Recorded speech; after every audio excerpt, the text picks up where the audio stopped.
No mês de maio, os ministros da Seção 2 de Dissídios Individuais julgaram um caso envolvendo acidente de trabalho. Bem, o filho de um eletricista morto durante o serviço foi indenizado em R$150 mil. Neste ano, o Tribunal Superior do Trabalho lançou campanha pela redução de acidentes nas empresas. A medida visa proteger trabalhadores que ficam frente a frente com perigos mortais todos os dias. Como um eletricista no Mato Grosso do Sul que morreu eletrocutado quando fazia a manutenção da rede elétrica de um município do estado. Os pais do trabalhador acionaram a justiça pedindo indenização, mas acabaram fazendo um acordo com a empresa no valor de R$3.500. Quase 2 anos depois, o filho do trabalhador entrou com outra ação, pedindo R$150 mil por dano moral. Ganhou na primeira instância, mas perdeu na segunda. A empresa argumentou que, pelo fato de ter feito acordo com os pais do eletricista, já estava livre de qualquer responsabilidade. A questão veio para o TST e os ministros da SDI 2 restabeleceram a decisão da primeira instância. O relator do caso, o ministro Emanuel Pereira, concluiu que a existência do primeiro acordo não viabiliza uma nova indenização e deu ganho de causa ao filho do trabalhador. Não se pode conceber que a transação conferindo quitação geral na primeira reclamação trabalhista alcance o objeto da ação de indenização ajuizada, inicialmente na Justiça Comum, sob pena de afronta ao princípio da segurança jurídica. Agora você acompanha como foi o julgamento deste caso. Senhor presidente, senhores ministros, segundo recomendação conjunta lançada na comemoração dos 70 anos da Justiça do Trabalho pelos eminentes ministros presidente e corregedor, e atento ao fato de que esta Corte deve dar o exemplo aos tribunais regionais e aos juízes das varas de trabalho, estamos julgando neste momento um processo envolvendo acidente de trabalho, em que fatalmente vitimado o pai do ora recorrente, um menor impúbere. Cuida-se de recurso ordinário em ação rescisória, interposto pelo réu contra acórdão do TRT, que julgou a pretensão desconstitutiva procedente. O representante do Ministério Público opina pelo conhecimento e não provimento do apelo. Esse é o relatório sucintamente. Primeiro tema, efeitos de acordo celebrado em reclamação trabalhista, conferindo quitação à extinta relação jurídica sobre a ação de indenização por danos morais e materiais decorrentes de acidente de trabalho. O progenitor do réu era empregado da hora autora quando, no ano de 2000, foi fatalmente vitimado em um acidente de trabalho. Em 28 de junho de 2002, o réu, filho do empregado falecido, menor impúbere, ajuizou reclamação trabalhista, postulando verbas típicas do contrato de trabalho de cujos, que culminou na celebração de um acordo em 28 de agosto, aliás, em 21 de agosto de 2002, no valor de R$3.500. Em 13 de dezembro de 2003, o réu ajuizou ação de indenização por danos morais e materiais decorrentes de acidente de trabalho perante a Justiça Comum, que foi remetida à Justiça do Trabalho em 25 de outubro de 2005, na qual a reclamada foi condenada a pagar R$150 mil, sendo essa a decisão indicada como rescindenda sob a alegação de violação da coisa julgada. À época em que, homologado o acordo, pairava imensa controvérsia jurisprudencial acerca da competência para dirimir demanda pleiteando indenização por danos morais e materiais decorrentes de acidente de trabalho, que somente veio a ser pacificada pelo Supremo Tribunal Federal em 2005. Nessa esteira, no caso em exame, não se pode conceber que a transação conferindo quitação geral na primeira reclamação trabalhista alcance o objeto da ação de indenização ajuizada, inicialmente na Justiça Comum, sob pena de afronta ao princípio da segurança jurídica. E eu trago, senhor presidente, senhores ministros, vários precedentes, um deles do eminente ministro José Simpliciano, aqui na SDI 2, um precedente de 2010, trago outro da SDI 1, do ministro Aloysio Corrêa da Veiga, de junho de 2010, outro da relatoria da ministra Calci, também na SDI 1, de 4 de junho de 2010, trago um da turma, da quinta turma, da minha relatoria, em 14 de maio de 2010, trago outro do ministro Vieira de Melo Filho, da primeira turma, publicado em 15 de outubro de 2010, e do ministro Alberto Luiz Bresciani, na terceira turma, em 21 de maio de 2010. Outro sim, embora a primeira reclamação trabalhista tenha sido ajuizada pelo ora réu, o acordo foi firmado pelos representantes do espólio, ou seja, pelos pais do empregado falecido, os quais, nessa condição, conferiram quitação plena e geral à extinta relação jurídica.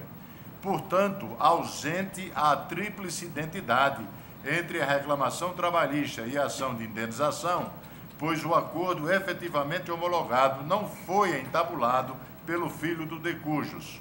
De outro lado, registro que na ação de indenização proposta na Justiça Comum, o filho postulou dano moral e material por violação de direito próprio e não por afronta a direito da personalidade do pai, como atualmente preconiza o parágrafo único do artigo 12 do Código Civil.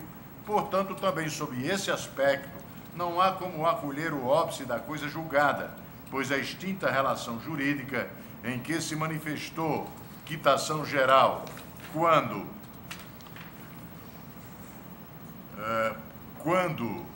muito, alcançaria apenas os direitos do falecido passíveis de sucessão pelo filho. Aqui eu estou provendo o recurso no particular. O segundo tema, senhor presidente, é multa e indenização por litigância de má-fé.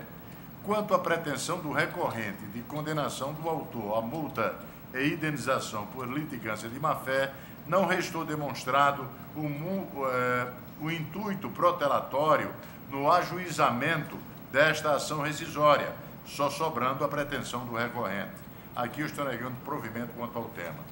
O voto, senhor presidente, é conhecer do recurso ordinário e, no mérito, dar-lhe parcial provimento para julgar improcedente a ação rescisória, mantendo incólume a decisão apontada como rescindenda, invertidas as custas processuais. Esse é o voto, presidente. Senhores ministros, há divergência?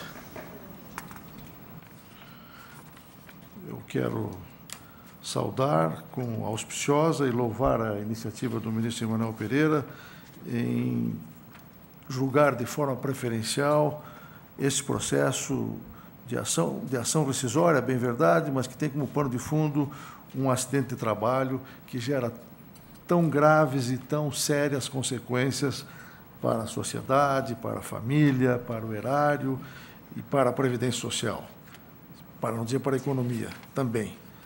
De modo que é louvável a iniciativa de Vossa Excelência, merece os nossos cumprimentos.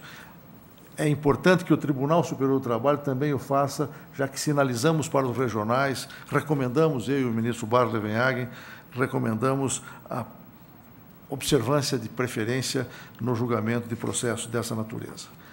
Proclamo que, a unanimidade, negou-se provimento parcial ao recurso ordinário para julgar improcedente a ação rescisória. Os ministros da seção 2 de dissídios individuais decidiram que a empresa de calçados Azaleia vai ter mesmo que pagar multa por descumprir medidas de segurança no local de trabalho.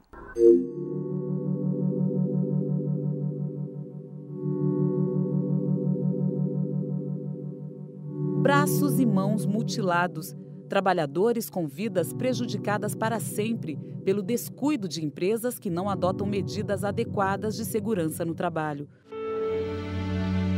Não recuperei totalmente a vergonha. Entrar numa fábrica, ser normal e sair com deficiência, e eles falando que a culpa foi minha.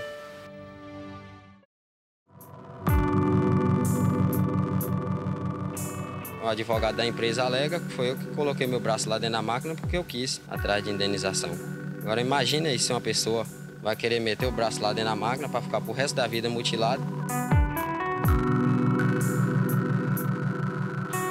Em 2003, a fábrica de calçados Azaleia, na Bahia, foi obrigada pelo Ministério Público do Trabalho a adotar 19 medidas de segurança depois que uma máquina mutilou mais de 80 funcionários. O caso foi amplamente divulgado pela imprensa e sensibilizou a opinião pública. Só que das 19 medidas, a Azaleia só cumpriu 3, por isso foi multada em R$ 1.500.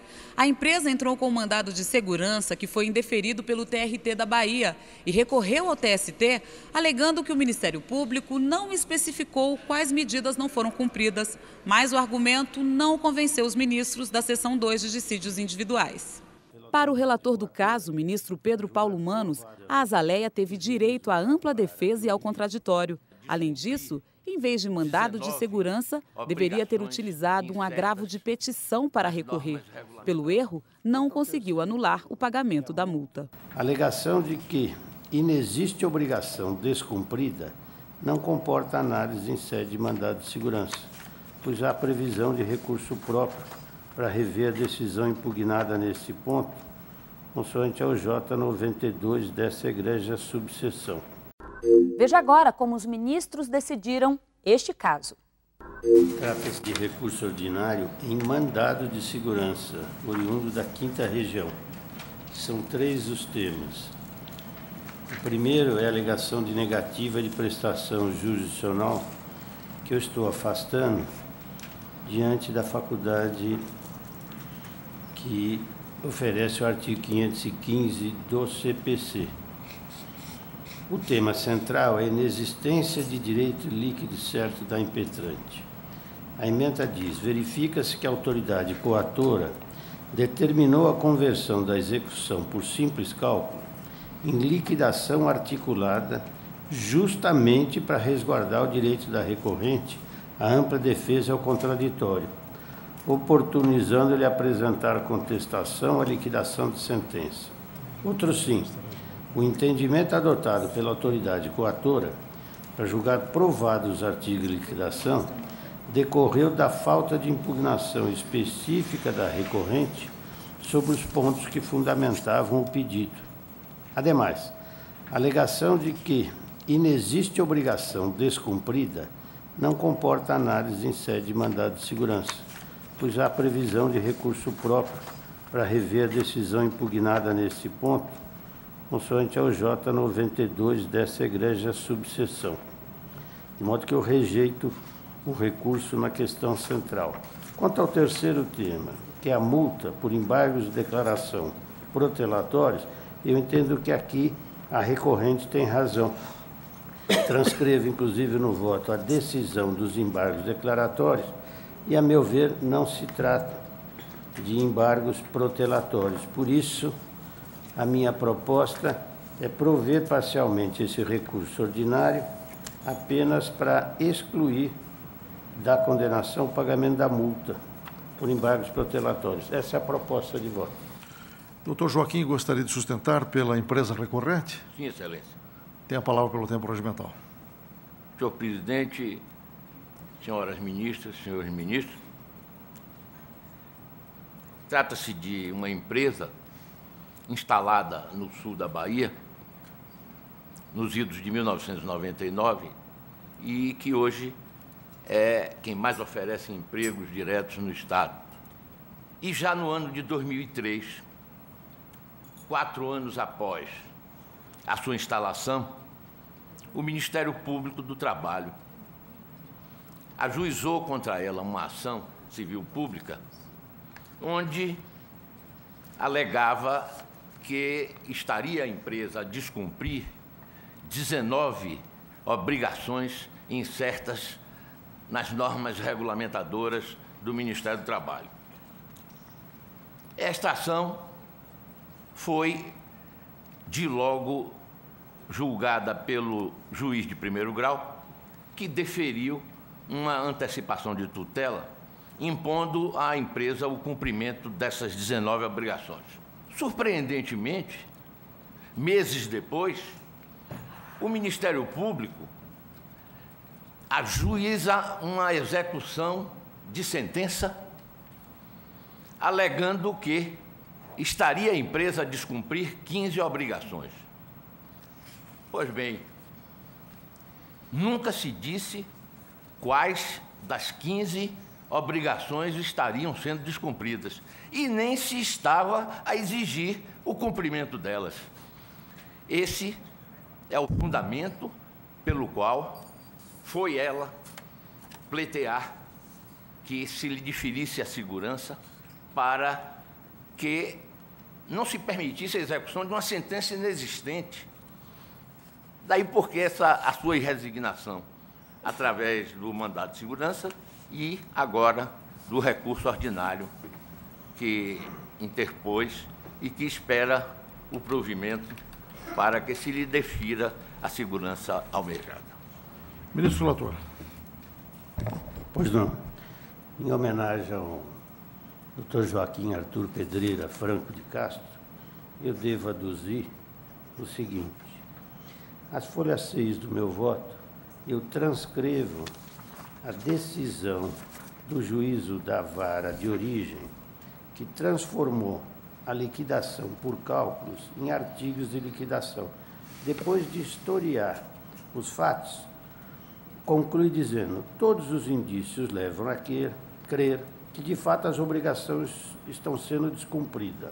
Todavia, em homenagem ao princípio do devido processo legal, cujos corolários são contraditória e ampla defesa, converto o simples cálculo em liquidação articulada. Assim sendo, recebo a petição de folhas tais e quais como artigo, notifico para contestar, etc. É a única matéria, a meu ver, que comportaria mandado de segurança. Saber se houve violência na alteração da forma de liquidação.